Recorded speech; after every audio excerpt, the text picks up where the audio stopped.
Mwanadamu asiye na furaha hupoteza mahusiano yake na Mungu. Usipokuwa na furaha, maana yake kuna fadhaha, na nje ya fadhaha ndani yake kunajawa na hofu. Furaha ni tunda la Roho, ambapo kazi yake kubwa ni kumwondolea mwanadamu uchungu. Mtu mwenye hasira, uwezo wake wa kufikiri unapungua. Kuna umri fulani ukifika lazima ujute. Unajuta kwa nini nimeoa, unajuta kwa nini nimeolewa. Huo umri ukifika lazima ujute. Unaweza ukawa na vitu vyote, wengine wanatafuta, we unavyo vile wanavyotafuta wengine, lakini huvifurahii. Kuna wakati unatakiwa uteseke kwa ajili ya watu wengine wapate furaha. Nataka kusema tunda la Roho lazima likutie matumaini kwamba hata katika hili nitapita. Litapitaje hili liniache salama? Lazima nijifundishe kunyamaza na kufurahia ndani, kwa sababu mbele kuna ushindi. Hakujawahi kutokea ushindi rahisi kwenye maisha ya rohoni. Kila ushindi wa rohoni ni vita. Kuna watu ambao wamepitisha chuki nyingi kwa ajili yako. Tunda la Roho likusaidie kutokujibu kwa jazba. Mungu wetu na Baba yetu, tunakushukuru kwa ajili ya uaminifu wako na upendo wako mkuu kwetu. Umeruhusu Mungu tuwepo katika nyumba yako, tuweze kutafakari na kujifunza kutoka kwako, wema wako, upendo wako, zaidi sana ukuu wako kwetu. Tufundishe Mungu kupitia Kwaresima hii, tuweze kuishi katika utakatifu. Rehema zako sikome kwa ajili yetu. Useme na maisha yetu tangu sasa na hata milele. Amen. Naomba tuketi. Ninaendelea kufundisha kuhusu tunda la Roho. Wagalatia katika sura ile ya 5 mstari wa 22. Neno la Mungu linasema, lakini tunda la Roho ni upendo, furaha, amani, uvumilivu, utu wema, fadhili, uaminifu, upole, kiasi. Juu ya mambo hayo hakuna sheria. Haya matunda 9 ambapo tuliyasoma pia Jumatano wiki iliyopita, na tulianza kujifundisha Jumatano iliyopita lile tunda la kwanza ambalo tulijifunza juu ya upendo. Kwenye upendo tulienda katika kutafakari juu ya wenzetu wa Yunani. Waliweka upendo katika makundi makuu matatu. Walizungumzia upendo wa eros, yani upendo wa ndoa, na tulizungumzia ule upendo wa ndoa, mahusiano ya ndoa na kadhalika. Tukazungumzia upendo wa fileo, ni upendo wa marafiki, na tulizungumza kwa sehemu. Tulizungumza pia upendo wa agape, upendo wa kimungu ambao anapenda bila ya kuwa na sababu. Tunda la Roho katika sehemu ya upendo tulilimalizia pale Jumatano wa wiki iliyopita. Leo nataka tuingie tunda la pili, linaitwa furaha. Tunda la pili linaitwa furaha. Neno furaha maana yake au mahali pengine limeonekana kama ni neno au kama ni jambo jema. Neno furaha mahali pengine limeonekana kama ni jambo jema. Mungu alipoufurahia uumbaji wake, katika kitabu cha Mwanzo sura ile ya 1 na mstari ule wa 31, Mungu alipoufurahia uumbaji wake katika Mwanzo sura ile ya 1 na mstari wa ule wa 31, alitumia neno chema au neno jema, akimaanisha ni furaha yake. Na mimi nasoma mstari huo, Mwanzo sura ile ya 1 mstari wa 31, tuone Mungu anazungumzaje kuhusu furaha. Furaha kwa Mungu ina tafsiri gani? Nasoma Mwanzo sura ya 1 mstari ule wa 31. Biblia inasema, Mungu akaona kila kitu alichokifanya, na tazama ni chema sana. Ikawa jioni, ikawa asubuhi, siku ya 6. Kwa hiyo neno chema sana mbele za Mungu anamaanisha nimefurahi, anamaanisha amepokea. Na hiyo Mungu anaita neno furaha, anaita neno chema. Furaha ni kinyume cha huzuni. Furaha ni kinyume cha huzuni. Furaha ni kinyume cha majonzi. Furaha ni kinyume cha upweke. Furaha ni kinyume cha ukiwa. Narudia, furaha ni kinyume cha huzuni. Furaha ni kinyume cha majonzi. Furaha ni kinyume cha upweke. Furaha ni kinyume cha ukiwa. Wakati Mungu anaumba mbingu na nchi, akasema nchi ilikuwa ukiwa, nchi ilikuwa haina furaha, halafu Roho wa Mungu akatulia juu ya uso wa vilindi vya maji. Mwanadamu asiye na furaha hupoteza mahusiano yake na Mungu. Ukiona mwanadamu hafurahii, hana furaha, ujue amepoteza mahusiano yake na Mungu. Katika Mwanzo sura ya 4 mstari wa 5 hadi ule wa 7 tunajifundisha, bali Kaini hakumtakabali wala sadaka yake. Kaini akaghadhibika sana, uso wake ukakunjamana. Bwana akamwambia Kaini, kwa nini una ghadhabu na kwa nini uso wako umekunjamana? Kaini, kama ukitenda vyema hutapata kibali?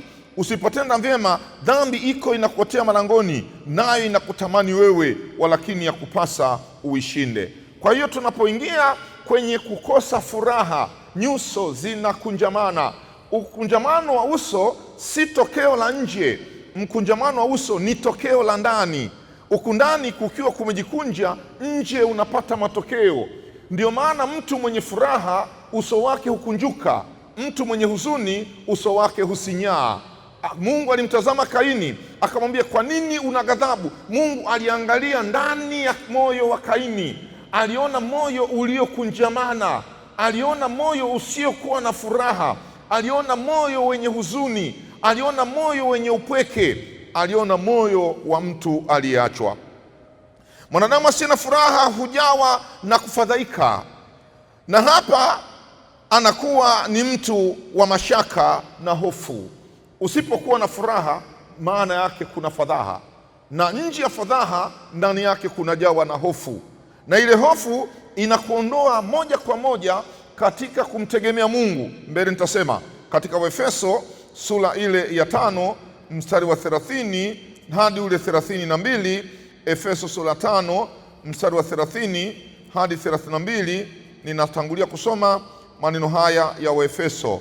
Efeso sura ile ya 5, naanza kusoma mstari ule wa 30 na ule wa hadi ule wa 32. Waefeso sura ile ya 5 mstari wa 30 hadi ule wa 32. Biblia inasema hivi: kwa kuwa tu viungo vya mwili wake, kwa sababu hiyo mtu atamwacha babaye na mamaye, naye ataambatana na mkewe, na hao wawili watakuwa mwili mmoja. Mstari wa 32. Siri hiyo ni kubwa, ila mimi nanena habari ya Kristo na kanisa. Siri ya furaha, siri ya upendo, siri ya amani huwa haitokei nje. Ni afadhali kuzungumzia swala la kanisa, ni afadhali kuzungumzia swala la ndoa kuliko kuzungumzia kilichomo ndani ya mwanadamu kinachoweza kumkosesha furaha au amani. Furaha ni tunda la Roho, ambapo kazi yake kubwa ni kumwondolea mwanadamu uchungu. Furaha ni tunda la Roho, kazi yake kubwa ni kumwondolea mwanadamu uchungu, kumwondolea mwanadamu hasira, kumwondolea mwanadamu ghadhabu. Uchungu ni kinyume cha furaha. Ghadhabu ni kinyume cha furaha. Na kwa sababu tunda la Roho linaloitwa furaha kazi yake ni kuondoa, furaha hukaribishwa, furaha hukaa, furaha hufa, furaha huugua. Jilinde sana kipindi ambacho unakutana na mambo kadha wa kadha. Kila wakati nikifundishaga somo hili au linalofanana na hili, huwa nakaza kuzungumzia zile chemical zinazoitwa endorphin. Zinakaa katika mfumo wa zinakokaa tonsils, zinakaa humu ndani. Hizo chemical zinaitwa endorphin. Hizi chemical ni muhimu sana. Hizi chemical zinafanya kazi hii inayofanyika na hizi chemical inaambukiza. Kwa hiyo furaha inaambukizwa. Na ukitaka kuona furaha ni namna gani unayekutana naye, mnavyoweza kutazamana uso kwa uso, huyo anakutengenezea furaha. Sasa nitawaambia tu Segerea, ukiniona mchungaji naingia Jumapili ibadani, ninatabasamu muda wote. nikitabasamu automatically Wakristo nao wanatabasamu. Kabla sijaanza ibada Wakristo wanafurahia. Ukiuliza mnafurahia nini, wanasema mchungaji ameingia. Zile ni endorphin. Zenyewe ukiziachia na watu wakizipokea, huyu anamwambukiza huyu, huyu anamwambukiza huyu. Halafu ghafla watu wanakuwa wamefurahia bila kuambiwa neno lolote. Naomba mtazame jirani yako, alafu tabasamu kama yeye ataacha kutabasamu. Hizo endorphin unamwambukiza. Bwana Yesu asifiwe. Sasa hizi chemical zinazoitwa endorphin, kazi kubwa ni kutengeneza furaha, na ukitengeneza furaha unaifanya nafsi yako, unafanya mwili wako kuweza kumudu kufikiri zaidi kuliko mtu aliyekasirika. Nisikize vizuri. Mtu mwenye hasira uwezo wake wa kufikiri unapungua. Mtu mwenye furaha uwezo wake wa kufikiri unaongezeka. Ukitaka kuona mtu anafikiri kwa kiwango kikubwa, mfurahishe. Ukiona mtu amechoka kufikiri, muudhi. Na siku zote mtu akiudhiwa, uwezo wake wa kuchanganua mambo unapungua. Ndio maana mtu aliyekasirika ni rahisi kupigana. Kupigana ni hatua ya kujihami kwa sababu mtu ameshindwa. Naomba mtazame jirani yako, mwambie usinipige. Bwana Yesu asifiwe. Kupigana ni kushindwa. Ni kushindwa kuitengeneza furaha. Na kwa sababu mtu ameshindwa kutengeneza furaha, kinachotokea ni majonzi, anajihami. Na kitendo cha kujihami anatumia nguvu za mikono. Kumbe mtu anaweza akapigwa kwa kutazamwa. Amenitazama vibaya, sijui nimevaa vibaya, sijui sikuchana vizuri nywele zangu, amenitazama. Kwenye eneo la furaha, macho yako yana maana kubwa sana. Na ndio maana watu wasiokuwa wema, wasiokuwa waaminifu hamtazamani usoni. Ili ufike mahali uweze kuwa na furaha, jifundishe kuzungumza na mtu kwa kutazamana usoni. Tunapozungumzia tunda la Roho katika eneo la furaha, kinyume chake ni unyonge, kinyume chake ni ghadhabu, kinyume chake ni hatia. Na kwa sababu hiyo Mtume Paulo anatueleza katika Wafilipi sura ya 4 mstari wa 4. Hii ni mistari mashuhuri sana katika Biblia. Furahini siku zote, tena nasema furahini. Upole wenu na ujulikane na watu wote.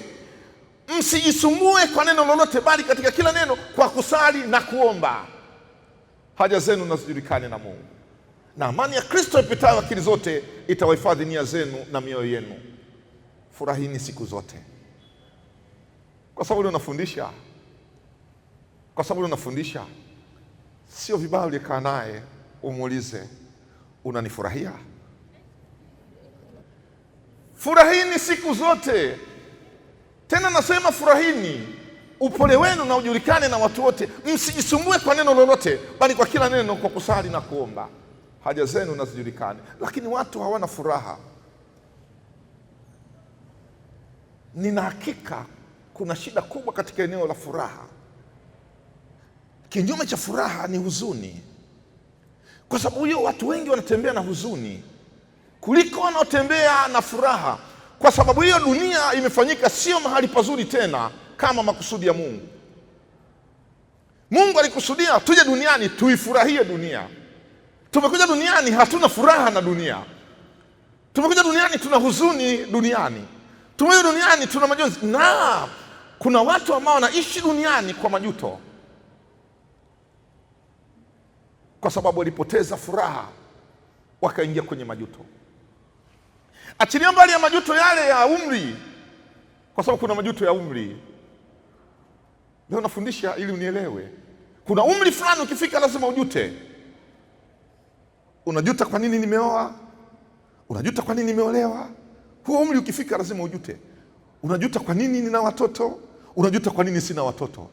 Unajuta kwa nini nimejenga Segerea? Unajuta kwa nini nimefungua duka? Unajuta kwa nini na gari hili? Huo umri lazima ufike.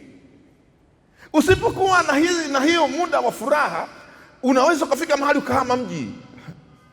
Ngoja niwaambie watu wenye umri wa kujuta. Unaweza kahama mji, kasema nimeona kuna biashara nzuri Mwanza, hapa Dar es Salaam hakuna biashara nzuri. Najuta hata kwa nini langu nyingi niliweka hapa Dar es Salaam. Ngoja nihame niende Mwanza. Unatoka unaenda Mwanza, ukifika Mwanza najuta kwa nini nimekuja Mwanza. Ningekaa kule Dar es Salaam. Huo umri sio umri wa mchezo, ndio umri sasa wa kustafu. Bwana Yesu asifiwe. Na ndio maana wastaafu wengi huwa wakistafu hawana, yani hajui afanye nini, anajuta. Kwa nini nimestafu? Si ningetakiwa tu niendelee kazini? Kwa nini zinakuwa nyingi? Unajua kipindi hicho ndio kipindi cha kuhamisha mpaka kitanda mahali kilikowekwa. Kimekaa mahali pabaya hiki kitanda. Najuta kwa nini nimenunua kitanda kikubwa, najuta kwa nini nimenunua kitanda kidogo, najuta kwa nini nimejenga sebule kubwa, najuta kwa nini nimejenga nyumba kubwa. Ni kipindi maalum katika maisha.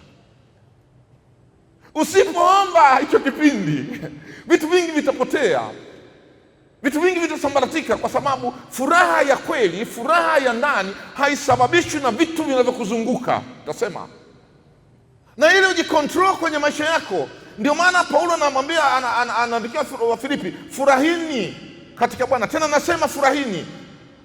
Furaha ya kweli haitokani na vitu vinavyokuzunguka. Unaweza ukawa na vitu vyote, wengine wanatafuta, wewe unavyo vile wanavyotafuta wengine, lakini huvifurahii. Kuna watu wengine ambao wanahangaika, wanataka, wewe unaona kwamba wanaenjoy kwenye maisha, nao pia wanajuta, hawana furaha. Leo nazungumzia furaha. Unaweza ukawa na kila kitu lakini ukakosa furaha, na kitendo cha kukosa furaha kinaweza kukuondoa kabisa nafasi yako mbele za uso wa Mungu, kwa sababu huna furaha. Watu wanakosa washauri. Mtu anapokosa furaha anaamua maamuzi magumu. Maamuzi ya kwanza, mtu aliyekosa furaha anaitafuta furaha. Anaweza akatoka nyumbani akaenda kukaa baa. Usizani wanakaa baa wanakwenda tu kukaa, wanatafuta furaha. Usizani watu wanakwenda kuangalia mpira wanapenda, wanakwenda kutafuta furaha. Na nitafundisha jambo la kisayansi. Kuna vitu vinavyoondoa msongo. Unaweza kukutana na msongo mzito, kuna vitu vinaondoa msongo. Kitu cha kwanza ambacho ni rahisi kuondoa msongo ni maji. Ukiona umepita kwenye eneo la msongo, huna furaha, kakae, kama una shawa ile, fungua, jiloweshe tu, kaa pale hata nusu saa, utaona msongo unaondoka. Maji yanatiririka. Ndio maana watu waliozoea wanatengeneza swimming pool. Swimming pool kazi yake ni kuondoa msongo.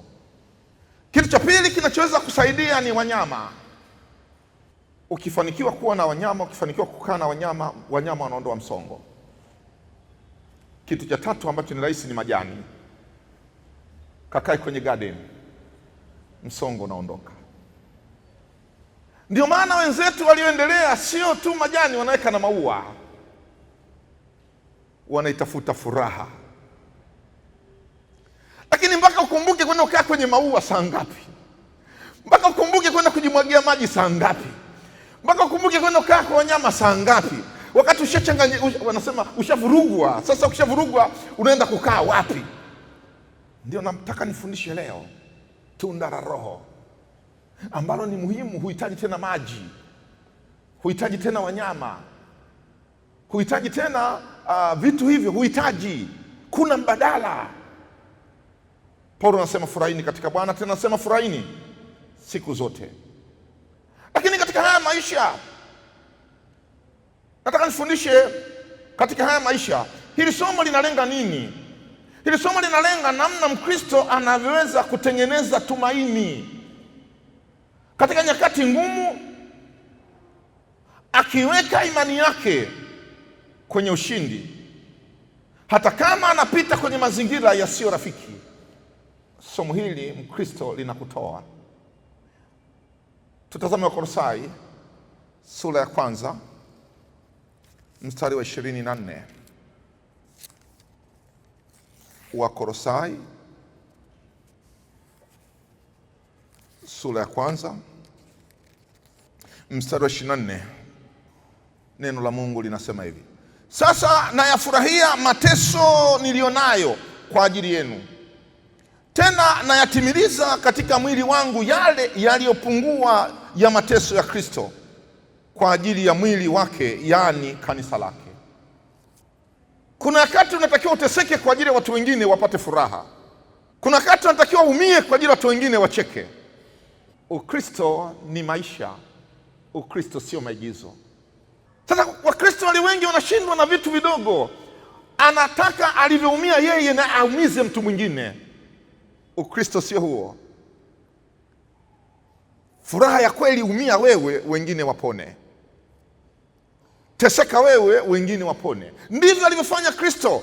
Paulo anasema, nayatimiliza yaliyopungua ya Kristo kwenye mwili wake. Mimi natimiliza kwa mateso, lakini nina furaha. Nafurahi nikiona watu wana furaha. Nafurahi nikiona watu wanacheka. Nafurahi nikiona watu hawana huzuni. Mimi kwangu ndio furaha yangu. Potelea mbali kama nitapata shida, potelea mbali hata kama nitaumia. Furaha yangu ni kuona wengine. Sasa nataka nishuke taratibu. Ndio furaha ya mchungaji kuona Wakristo wakiwa wana smile kanisani. Ndio furaha ya mchungaji kuona Wakristo wakiwa wanaabudu kanisani wakiwa na amani. Ndio furaha ya mchungaji. Ndio furaha ya mzazi akiona watoto wanacheka nyumbani. Ndio furaha ya mzazi akiona watoto wanalukaluka nyumbani. Ndio furaha ya mzazi. Unadhani watoto unayowafurahia ni wema sana kwako? Unadhani wanakupa ofa ya kila kitu kilicho chema? Unadhani watoto ni wema sana? Lakini unawapeleka wapi? Ni kwa sababu ni watoto wako. Ndivyo tunavyoenda katika eneo la furaha. Unaweza ukawa unaumia, unaweza ukawa unateseka. Wewe ni mzazi ili mtoto afurahi. Kuna wakati nasema na mzazi mmoja hapa anielewe. Kuna wakati ulihangaika sana kutafuta ada. Halafu ulipopata ada, mtoto akagoma kwenda shule. Unayo ada, yeye kagoma kwenda shule. Na anakuambia, sijisikii kusoma, nataka kwenda ufundi. Mwanangu, hizi hela nimetoa kwa ajili yako. Nimestruggle kupata hizi hela kwa ajili yako. Ndio, mimi sitaki kwenda shule, nataka kwenda ufundi. Afadhali huyo. Mwingine anachukua kabisa na hela, unaenda kudeposit kabisa katika akaunti. Unategemea kwamba mtoto atakwenda shule na ada na kila kitu umeshaweka, na unampa na pocket money aende shule. Halafu anakwenda kwa shangazi yake. Shangazi, mimi mama ananinyanyasa. Na shangazi anasema, kaka, mimi sikuwa namuelewa. Kaa mwanangu. Mashangazi, kaa mwanangu. Kaa mwanangu. Maisha ndivyo alivyo mwanangu. Mimi nitaenda kumwambia kaka asikunyanyase. Ukae hapa mwanangu. Eti ananiambia mimi nikasome Kigoma. Kigoma kutoka hapa. Mwanangu, huwezi kwenda kusoma Kigoma, mimi nikiwa shangazi yako niko hai. Utakaa hapa hapa mwanangu. Huku baba na mama wamehangaika, wanategemea mtoto anakwenda kusoma. Mtoto kaishia kwa shangazi. Alafu baada ya muda shangazi anakuja, kaka, nilikuwa nataka kuzungumza nawe. Unajua nani yuko nyumbani? Sema, yuko nyumbani, imekuwaje? Nyie mnampeleka mbali mtoto kule kufanya nini? Nataka nikwambie mzazi, baada ya mambo haya yote mtoto anarudi pale nyumbani, unahangaika tena. Mwanangu, sasa utaka hivyo mpaka lini? Siende tukasome. Ile maumivu yote ya ada na kila kitu imepotea. Unataka tena uanzishe kitu kingine. Alafu afike mahali asome, alafu aje kukwambia, nilipoteza sana hela zako, lakini sasa hivi nimeamua nisome. Alafu nao unajivuna mpaka ule ujinga kwamba huyu nishai kumpa hela kwenda Kigoma, alafu akagoma kwenda Kigoma. Nikahangaika, baadaye ndo kakubali. Nisikize vizuri. Kuna vitu vya msingi sana kwenye maisha. Vinaweza kutengeneza furaha yako na vinaweza vikaondoa furaha yako. Lakini unaweza ukapata furaha hata katikati ya wakati mgumu. Hicho ndio nataka nizungumze leo. Na kupata furaha hata wakati mgumu ni kujijua ya kwamba mimi ni boksi. Ndani mwangu chochote kinaweza kaingia, na sikiingizi mimi, kitaingizwa na mtu mwingine. Mimi ni boksi. Ndani mwangu chochote kinaweza kaingizwa, na ndani mwangu chochote kinaweza katolewa. Mimi ni boksi. Kwa hiyo sina cha kujivunia ndani ya boksi langu. Chochote kinaweza katokea na chochote kinaweza kaondolewa. Sasa nani anayeondoa? Ndio huyu nataka nikwambie. Ukikabidhi ili tunda la Roho, ukimkabidhi Kristo, yeye ndiye anayeweza kuondoa, kwamba hiki kinamuondolea furaha mwanangu, ninakiondoa. hiki ninakiacha, mwanangu kinamfurahisha. Hiki hakitakaa kwa mwanangu, ninakiondoa. Hiki kitakaa, ninamfurahisha. Ngoja tusome Ayubu kwanza, alafu niendelee na maelezo. Ayubu sura 22 mstari wa 19. Ayubu 22 mstari wa 19, ninasoma. Ayubu 22 mstari wa 19, ninasoma. Ayubu 22:19. Wenye haki huyaona hayo wakafurahi, nao wasio haki na hatia huwacheka.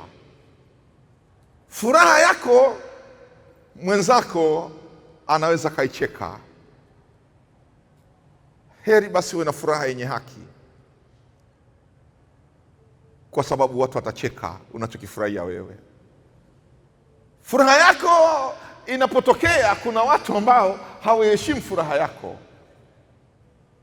Ayubu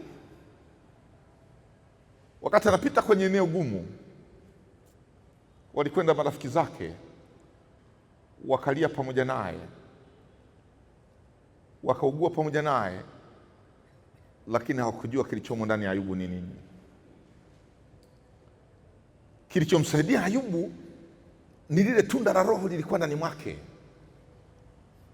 Ayubu anapambana nje, ndani kuna nguvu kubwa. Ayubu nje ameumizwa, Ayubu nje ana kilio, ndani Ayubu ana matumaini. Nataka kusema tunda la Roho lazima likutie matumaini kwamba hata katika hili nitapita.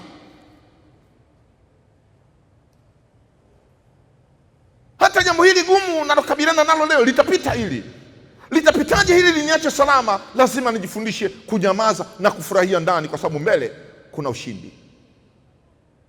Hakujawahi kutokea ushindi rahisi kwenye maisha ya rohoni. Kila ushindi wa rohoni ni vita. Usipokuwa na hii furaha yenye saburi, furaha yenye matumaini, furaha yenye kuleta imani, kila siku utakuwa unalia. Lakini ukijifundisha hivi, unasema ninavuka katika hili.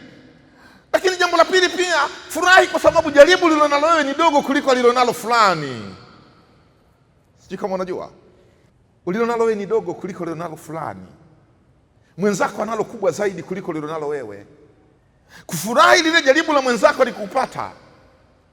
Furahi lile jaribu la mwenzako sio sana la kwako wewe. La kwako wewe ni kichuguu, mwenzako ana mlima Kilimanjaro na bado anatembea na mlima wake Kilimanjaro. Wewe mwenye kichuguu unapita kila wakati, mimi mwenzenu sina hata furaha, sina.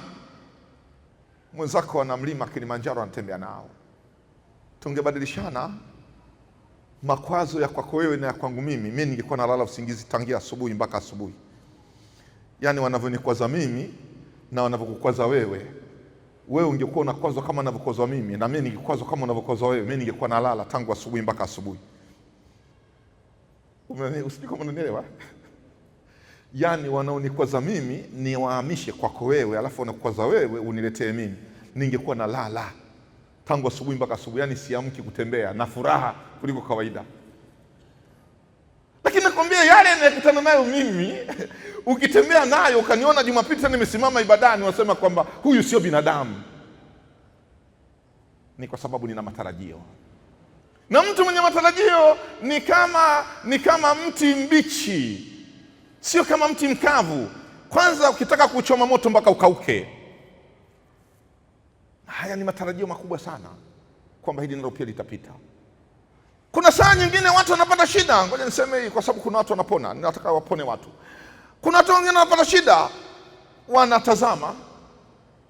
Jo, mama Neema. Huyu anaitwa Mama Neema. Bwana Yesu asifiwe.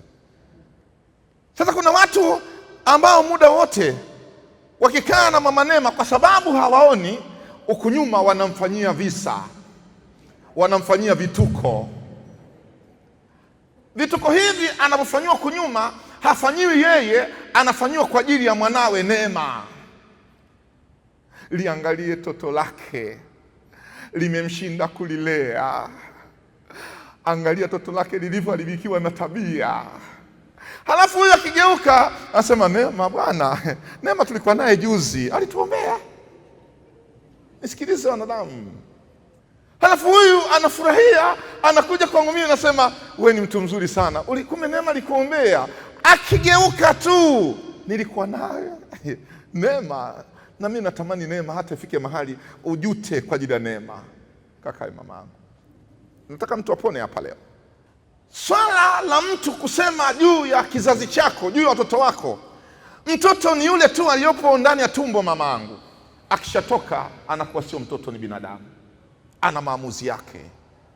Unaweza ukafika mahali ukapata tabu, ukaanza kuhuzunika kwa ajili ya mtoto ambaye ameshatembea mwenyewe barabarani, hujui anarudi saa ngapi, hujui analala saa ngapi. Usiumie kwa ajili ya mtoto wako, mbele kuna furaha ya Bwana. Sasa unaweza ukafika mahali ukashutumiwa, ukafika mahali ukaogopa, ukafika mahali ukasema kwamba haiwezekani jambo hili. Furaha ya kweli haitokani na vitu vya nje. Furaha ya kweli ni Kristo wako tu peke yako. Na ndio maana nakwambia unaweza ukashinda, kwa sababu watu wanapopiga wanapiga nje, hawapigi ndani. Watapiga kwa ajili ya watoto wako, watapiga kwa ajili ya uchumi wako, watapiga kwa ajili ya vitu vinavyokuzunguka, lakini wewe mwenyewe kule ndani hawezi kupiga kama Kristo atakuwa amekaa nawe na kuachia tunda la Roho ambalo linaitwa furaha. Mitume walifurahi walipopigwa na kupata mateso. Matendo ya Mitume sura ya 5 mstari 40 hadi 42. Mitume walifurahi walipopigwa na kupata mateso. Unikanyage nifurahi mimi, tena umenikanyaga kwa makusudi. Katika Matendo ya Mitume sura ya 5 nasoma mstari ule wa 40 hadi 42. Matendo ya Mitume 5 40 hadi 42. Nasoma: wakakubali maneno yake, nao walipowatia mitume wakawapiga, wakawaamuru wasinene kwa jina lake Yesu, kisha wakawacha waende zao. Mstari 41, nao wakatoka katika ile baraza wakifurahi, kwa sababu wamehesabiwa kuwa wamestahili kuaibishwa kwa ajili ya jina hilo. Unaaibishwa, unafurahi kwa sababu aliaibishwa sio wewe, aliaibishwa ni Kristo uliyempokea. Mitume wakafurahi, walipigwa bakora, wakadhalilishwa kwa kuvuliwa nguo, walipotoka wakafurahi. Kuna kitu mbele ambacho hujakiona, kipo kinakusogelea, hujakikuta, macho ya mwilini hayakioni, lakini macho ya rohoni yanakiona. Watu wote wanatazama mwilini wanasema amepatikana. Watu wote wanatazama mwilini wanasema sasa amekwisha. Watu wote wanatazama mwilini wanasema kwamba tutamwona atakapoangukia, na wewe mwenyewe unasema nimekwisha, nitaanguka. Halafu kuna kitu kidogo sana kimekaa ndani kinakwambia hata hapo utavuka, hutaangukia hapo. Kile ndicho nachotaka nizungumze, ndio kinaitwa tunda la Roho.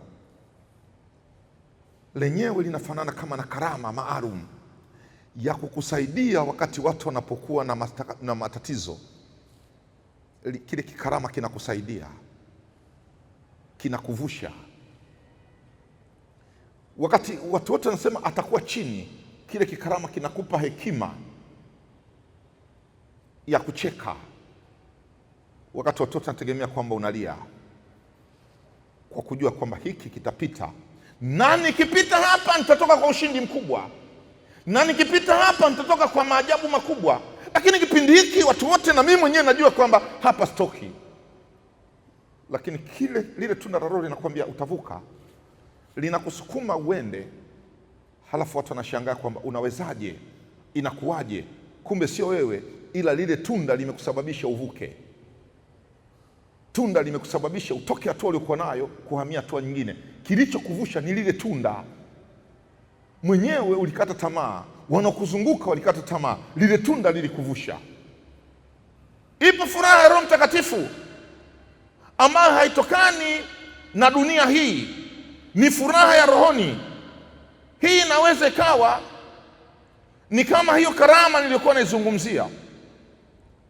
mara nyingi huwa inaonekana na kusaidia nyakati ngumu sana, nyakati za kukata tamaa na nyakati za kilio. Nimenukuu neno la Matendo ya Mitume sura ile ya 16 mstari wa 24 na 25. Paulo na Sila walipokuwa hapo gerezani, walipokuwa wakiomba, wakati wa milango imefungwa, wamefungwa mikono na miguu kwa mikatare. Unawezaje ukaimba katikati ya vifungo vigumu? Wakati walipigwa mapigo, walivuliwa nguo, lakini walipata nafasi ya kuimba. Sio saa zote utapata hiyo nafasi. Wangekuwa wenyewe Paulo na Sila wasingeimba, lakini ile furaha ya Roho Mtakatifu iliwagusa, na walipokuwa wakiimba, wafungwa wengine walikuwa wakinyamaza kimya na kuwasikiliza. Na ghafla kukatokea nguvu katika lile jengo, milango ya gereza ikafunguka, vifungo vyao vikafunguliwa. Jambo la ajabu sana, walikuwa hawana nguo. Jambo la ajabu sana, hawakukimbilia nguo, waliendelea kubakia wanaimba na kuomba. Mkuu wa gereza alipopata zile habari akasema zilete taa. Wameingia na taa mle ndani, wamekuta Paulo na Sila wanaendelea kuimba, wamefunguliwa lakini hawana nguo. Na wafungwa wengine ambao walipona milango ya gereza imefunguka, hawakuondoka, walibakia pale ndani wanashangaa. Mkuu wa gereza akasema watoeni, wakatoka wale watu, akawakaribisha usiku ule nyumbani mwake, akawakosha majeraha, akawapa na chakula, akauliza nifanye nini bwana zangu nipate kuokoka? Hawakumjibu kwa jazba na kwa dharau. Nisikilize vizuri, kuna watu ambao wakipita kwenye furaha Roho Mtakatifu, wakifanikiwa wanatazama nyuma na wanaanza kuhukumu watu wengine na kuambia ulinitesa na mimi acha nikutese, uliniumiza acha na mimi nikuumize. Paulo na Sila wanatuonyesha kwamba gereza lilipofunguka hawakutoka ndani ya gereza, na walipokaribishwa nyumbani hawakumlaumu mkuu wa gereza, kwa nini ulitupiga viboko? Walisema naye kwa upendo. Kuna watu wamekupitisha mahali pagumu, tunda la Roho likurudishe kusema nao kwa upendo. Kuna watu ambao wamepitisha chuki nyingi kwa ajili yako, tunda la Roho likusaidie kutokujibu kwa jazba. Tulia sana, lenyewe litakupa maneno ya kusema, halitakupeleka mbio, halitakupeleka haraka, halitataka umjibu kila mtu. Tunda la Roho halisababishi uliniudhi na mimi leo nimepata nafasi na kuudhi. Ulikuwa umekataa kusalimiwa na mimi leo sikusalimii. Tunda la Roho haliko hivyo. Msalimie mtu ambaye akusalimii na usikate tamaa. Lenyewe unajiona kama vile labda ni ujinga. Nimemsalimia kagoma kuitikia, na mimi simsalimii. Tunda la Roho alikudai hivyo. Msalimie leo, msalimie kesho, kesho kuta atakwambia unajipendekeza. Si ukinisalimia mimi nanyamaza kimya, kwa sababu wewe uko ndani, anazungumza na kitu kilichopo nje. Usihangaike na vitu vilivyopo nje, hangaika na kitu kilichopo ndani. Linda hiki kitu kilichopo ndani, ili uko ndani kukiwa kuko salama, nje utachanua. Halafu watu watakuja kuona ukikosea, watu watakuja kuona sema kwamba umejibu, umelipiza, umerudisha. Kwenye tunda la Roho tuhitaji hiyo.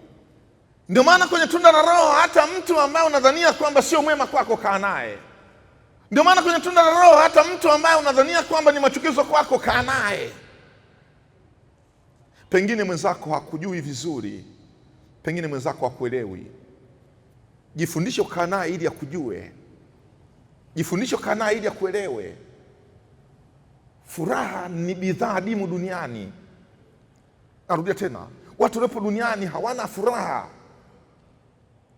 Wachache waliopo duniani ambao wana furaha, hao wamepata tunu, wamepata maisha bora. Lakini kama wana kanisa wote, kila mmoja angekuwa na hili tunda la Roho, akasema kwamba natamani niwe na furaha, na ukaiomba furaha, na furaha ikaja katika maisha yako.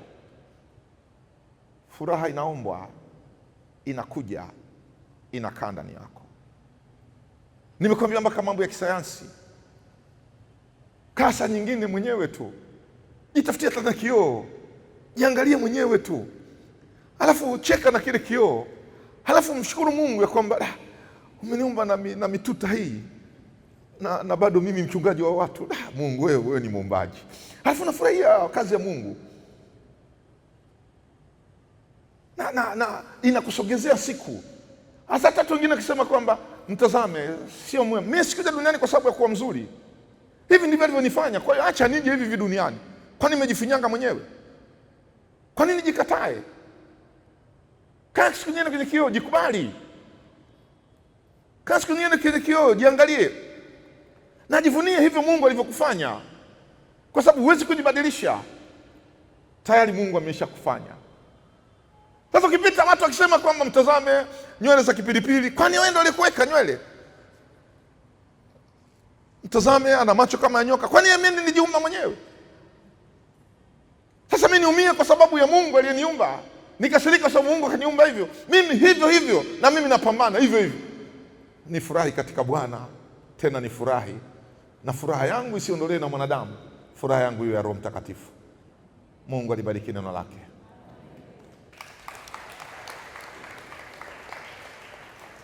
Kama kawaida yetu, tunaachaga nafasi ya maulizo. Tunaacha nafasi ya kujengana. Lengo la ibada hizi ni kujengana na kuimarishana. Kuhubiriana ni Jumapili kusikokuwa na maswali. Hapa tunatafuta kujengana na kuimarishana. Na unaweza ukawa na mifano ya watu wengine. Unapotaka kuuliza swali unaweza ukasema kuna mtu mmoja. Bado utakuwa umetusaidia pia. Kama kutakuwa na ulizo, naacha nafasi. Karibu mzee Masam. Naomba mumpatie microphone. Wiki ijayo Mungu akipenda tutafundishana kuhusu amani. Tunda la Roho, amani. Karibu baba. Bwana Yesu asifiwe. Amina. Mimi sio muulizo, lakini nataka tu kusema kwamba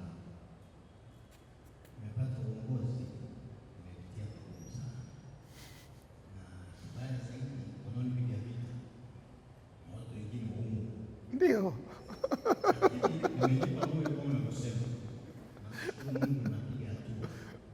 Na kitu nakiona ndani yangu, lakini wanaonikwamisha ni watu wa kaini. Ila nanipa moyo. Na nyinyi sana.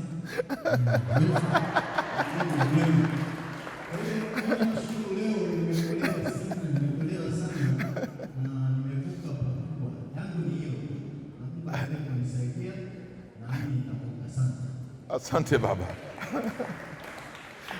Hii ndio faida ya ibada za Jumatano. Unavuka kimya. Ukiwa kiongozi unakutana na hayo. Na hayo ni sehemu ya uongozi. Na uongozi upigwi vita na watu wa nje. Napigwa vita na watu ambao karibu na wewe. Kwa sababu ndio anayekujua. Halafu anajua nikipiga hapa atalia. Kwa napiga hapo anataka ulie. Akiona hulia anatafuta njia nyingine. Nimpige wapi alie? Anapiga tena hapo.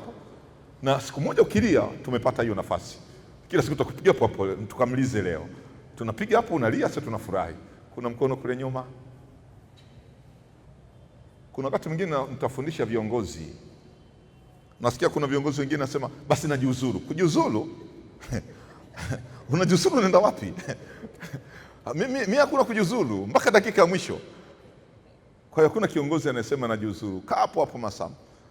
Karibu. Asante.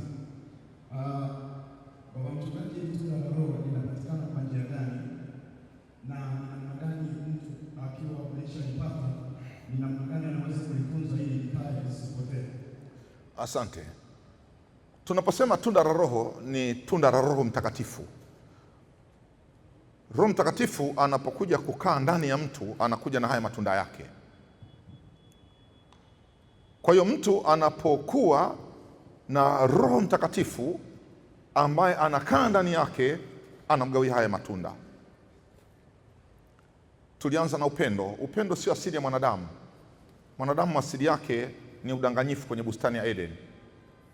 Mwanadamu asili yake ni uwaji, Kaini na Haberi. Mwanadamu asili yake ni uasi, Nuhu katika safina. Asili ya Mungu ni upendo, kwa maana jinsi Mungu aliupenda ulimwengu, tunda hilo. Asili ya Mungu ni furaha, tazama vyote ni vyema, Mungu anafurahia uumbaji wake. Kwa hiyo ukitaka tunda la Roho, kwanza kubali kumpokea Kristo, kujazwa na kumwomba Roho Mtakatifu aingie ndani mwako, halafu haya matunda analeta mwenyewe. Haya matunda huwezi kuwa nayo kama huna hiyo. Ndio maana kuna watu wa dini fulani, hapa Tanzania hiyo dini haipo sana. Watu wa dini fulani wanaweza kawa hata wakati wa kufunga wanafunga, lakini wana hasira, wana ghadhabu, wana uchungu, wana chuki, na wanaweza kaenda katika ibada. Hiyo dini hapa Tanzania haipo. Wanaweza kaenda katika ibada mara 5 kwa siku, lakini chuki ya kupitiliza, hasira ya kupitiliza, kilichokosekana ni tunda la Roho. Na ndio maana Wakristo wako tofauti sana. Wanaonekana wakati mwingine kama wajiga, wanaonekana kama wakati mwingine hawajali, alafu hawapambani na vitu visivyokuwa vya msingi. Hiyo dini watu wanaweza kugombania hata kuchinja. Tunataka kuchinja sisi, ukichinja wewe sio sawa. Lakini kuchinja si kichwa kutenganishwa na shingo cha mnyama. Sasa mtu shingo ikitenganishwa na kichwa anasema aliyechinja sio sawa. Kuna vitu ambavyo katika tunda la Roho unasema basi chinja wewe, mimi nitakula. Si kwa sababu wewe huna hadhi. Ila kwa nini gombani na kuchinja tu? Yaani kwa nini gombane hiki kitu? Mbona kitu rahisi kabisa hiki. Ukichinja wewe nikichinja mimi si sawa lakini ukichinja mimi unaona sio sawa basi chinja wewe. Hilo ndio tunda la Roho. Tunda la Roho, mtu anafanya kitu unashangaa kwamba kwa nini kafanya hivi? Mbona angeweza kuachia tu? Wewe unapoweza kuachia, usidhanie wewe umeweza kuachia, ila ile tunda limekusababisha uachie. Kwa nataka kusema linapatikana kwa njia hiyo. Kulitunza ni katika mafundisho ya neno la Mungu. Kutunza tunda la Roho, mafundisho. Kuna tabia fulani ya wasomaji wa Biblia, ukisoma sana Biblia kuna tabia fulani inakuja. Unapunguza kujibu kwa haraka. Unaweza ukanyamaza kimya muda mrefu. Ni tabia watu wanajifundisha kujibu kwa Biblia. Na hiyo haitokani na hivi. Ni lazima tunda la Roho likiwemo ndani mwako. Unajifundisha hili tunda. Yesu alipokuwa anaulizwa na Kayafa, Yesu alipokuwa anaulizwa na Herode, Yesu alipokuwa anaulizwa na Pilato, mahali pengine hakujibu neno. Walimuuliza, wewe mbona hujibu? Tuambie. Alinyamaza kimya. Kinachokupa unyamaze kimya ni lile tunda, sio wakati wa kujibu. Na sio kila kitu unatakiwa ukijibu. Kuna vitu vingine kwenye maisha vitajibiwa baada ya miaka 7. Kuna vitu vingine vitajibiwa leo. Kuna vitu vingine havitajibiwa mpaka unaondoka kaburini. Unayo majibu lakini hujibu mpaka unaondoka kaburini, vitajibiwa baadaye.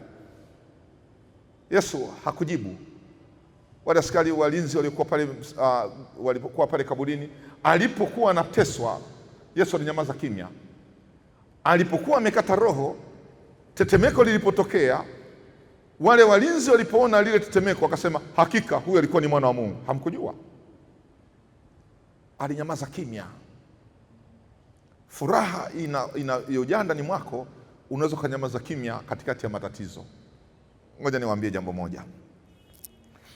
Hivi mnafahamu sherehe nyingi zinamalizikaga kwa watu kukasirika baadhi yao. Mimi nakusaidia tu. Mnafanya sherehe nzuri kabisa, halafu dakika za mwisho mtu anakuja kutibua. Anasema mmemsahau kumtambulisha mama mzazi. Hii mmekosea kabisa hii. Mmekosea hii. Yule pale ukaa kwenye meza sio mamake mzazi. Mamake mzazi kaka kule, halafu nyinyi kamati nzima. Halafu sisi mbona tukumjua mamake mzazi? Hamkujua kwani akwameni kama mamake mzazi. Yule sio mamake mzazi. Tumefanya sherehe vizuri, tumemaliza. Yule mamake mzazi sio mamake mzazi. Eti huo nao ni ugomvi. Na saa nyingine sherehe inakwenda vizuri kabisa. Inafikia mwisho sherehe, yani inakaribia kufungwa sherehe, wanasema kwamba kuna mtu hapa akapoteza pochi yake. Tunaomba aliyepoteza pochi yake, lakini tunamhisi fulani, alafu anakuhisi wewe. Sherehe umeenda kwenye sherehe, umesherekea sherehe mwanzo mpaka mwisho. Mwishoni wanakuondoa ukiwa unadhani umeiba pochi. Alafu unakusachi pale pale ukumbini, alafu huna hiyo pochi. halafu unaondoka unapanda gari lako unasema kwamba ningejua nisingekwenda katika ile sherehe. Acha hiyo, nenda tena. Mimi nasemaga tu. Kwa hiyo tunda la Roho linatunzwa. Tunza tunda la Roho, tunza hiyo furaha. Sasa kuna watu wanaweza kukudhania wewe, kumbe sio, na kuna watu wanaweza wakasema ni wewe, kumbe sio, na unaweza kutengeneza kabisa maneno ukadhaniwa ni wewe, kumbe sio, halafu ukapata shida, ukataka kujisafisha. Nataka nikwambie, maisha usijisafishe hata siku moja. Kadri unapopambana kujisafisha ndivyo unavyojichafua. Kwa jifundishe tu kwamba hataki kusafisha, yupo.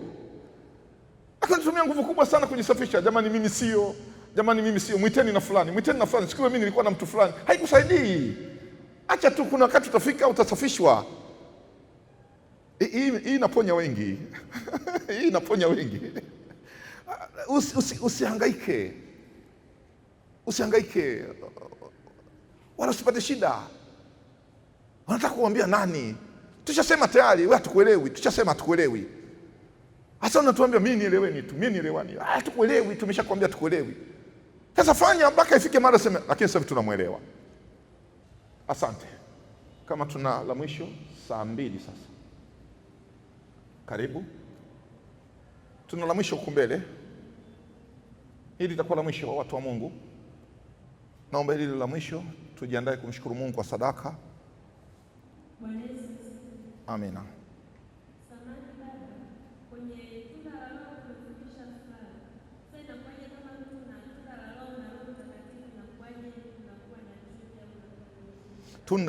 Tunda limeoza.